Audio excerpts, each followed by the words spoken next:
Stop. I need you to listen to this very carefully. Caitlin Clark just played one of the greatest individual games in WNBA history. Triple-double. 11 records broken in a single night.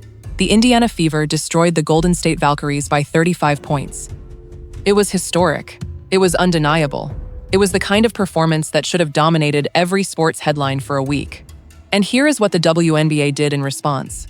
They launched an investigation. Not against a player who hit Clark in the throat. Not against the officials who missed 3 flagrant fouls this season. Not against the anonymous accounts sending death threats to Black WNBA players. Against Clark's fans. Based on 0 video evidence, 0 audio evidence, 0 physical proof of any kind. Based entirely on Twitter posts. The opposing coach, Natalie Nakase of the Golden State Valkyries, was there, on the court, said publicly, "I heard nothing wrong from the crowd, nothing racial, nothing breaking any borders. It was loud, enthusiastic, but polite." The coach, who lost by 35 points, defended Clark's fanbase. And the WNBA still opened the investigation. 3 days later, they announced there was no completion timetable, because there is nothing to find. Tonight, we look at the documented pattern of how this league has treated its most important player, and why the evidence is impossible to explain away. Let me lay out the documented facts, in order, because this story is more disturbing the closer you look. Clark scores a triple-double, breaks 11 records, Fever win by 35, one of the most dominant team performances of the entire 2026 season. Within hours, social media posts begin claiming fans in the arena made racial remarks. No video, no audio, no eyewitness account from anyone actually present. The WNBA, within 24 hours, announces a formal investigation. The opposing coach, who was on the floor the entire game, says she heard nothing wrong. Multiple arena staff members corroborate, nothing happened. Even the sound effect being cited as evidence, a crowd noise effect regularly used in NBA arenas, including the Indiana Pacers' own building. The WNBA investigated a sound effect, and here is where the documented pattern becomes impossible to ignore. Because this is not the first time this season that the league's response to a Clark-related moment has raised serious questions. Let's break down exactly what happened with this investigation, because the details matter.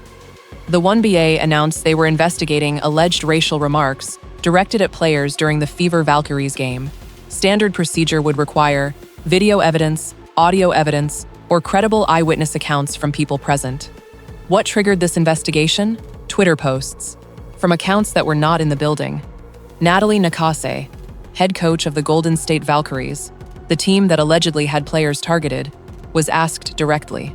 Her response was clear. "I heard nothing wrong from the crowd, nothing racial, nothing breaking any borders." It was a classic basketball environment. Loud, enthusiastic, but polite. She went further. She said anyone who genuinely loves women's basketball should be praising what Clark is bringing to the game. The WNBA's own investigation found nothing, which is why 3 days in, they still had no completion timetable.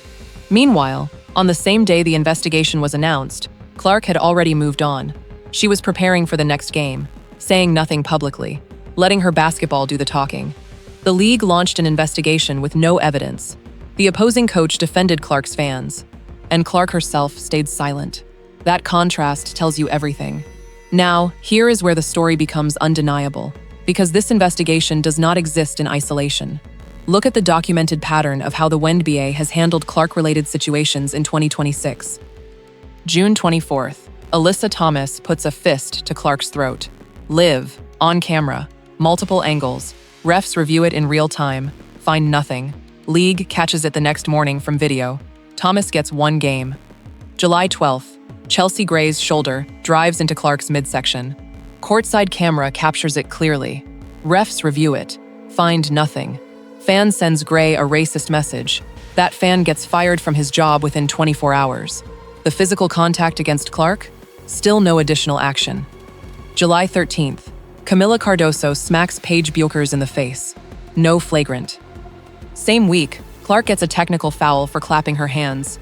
The WNBA upholds it, fines her $1,000. So the timeline looks like this.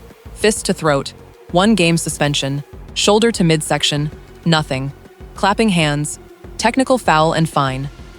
And now, triple-double, 11 records, 35-point win. Investigation against her fans. The inconsistency is not random. The inconsistency is the pattern. And at the center of every single one of these situations, there is one constant. Commissioner Kathy Engelbert choosing silence. Alyssa Thomas and her family received death threats after the throat punch. Thomas publicly called out Engelbert for staying silent. The league eventually released a statement, 2 sentences, calling hate unacceptable. Chelsea Gray received a racist message, posted it publicly. The league said nothing new. 11 Republican Congress members sent an official letter to Engelbert demanding accountability for Clark's physical safety, threatening a DOJ investigation. Engelbert agreed to appear on The Dan Patrick Show to address everything publicly. Her PR team canceled the interview at the last minute. The commissioner of the most-watched women's sports league in American history canceled a radio interview, while her players received death threats, while fans got fired from jobs, while Congress threatened federal investigations, and while her most important player was being investigated for something her fans did not do. That is not leadership. That is institutional collapse in real time. Here is the full picture, and it is one of the most alarming situations in professional sports right now. Caitlin Clark enters 2026 as the most important player in WNBA history by almost every measurable metric. TV ratings, she triples league average. Attendance, up 48% since her arrival. Jersey sales, ahead of LeBron James. Marketability, 4th on earth. Wilson basketball, sold out in 40 minutes. She has already secured charter flights for every WNBA player, helped bring a $200 million media deal, changed the financial landscape of women's basketball for every player, including the ones who vote her 11th in All-Star peer voting. And in return, this season alone, she has been hit in the throat, hit in the midsection, clapped her hands and got fined, left off the 30th anniversary poster, ranked 11th by her peers, had Congress write letters on her behalf, had a commissioner cancel interviews, and now had her fans investigated for something they did not do. She has responded to every single one of these moments the same way. By playing basketball, triple doubles, 11 records broken, career highs in points and assists, all-star starter. She said it herself, "I am just focused on basketball. I have no control over anything other than how I play." The league is in chaos around her, and she keeps breaking records. 11 records broken, investigation launched, 0 evidence found, commissioner canceled her interview, death threats against players, fans losing jobs, Congress threatening DOJ investigations. And Caitlin Clark? She showed up to practice the next morning. Subscribe for daily WNBA coverage. Drop a comment. Is the WNBA actively working against its own best player?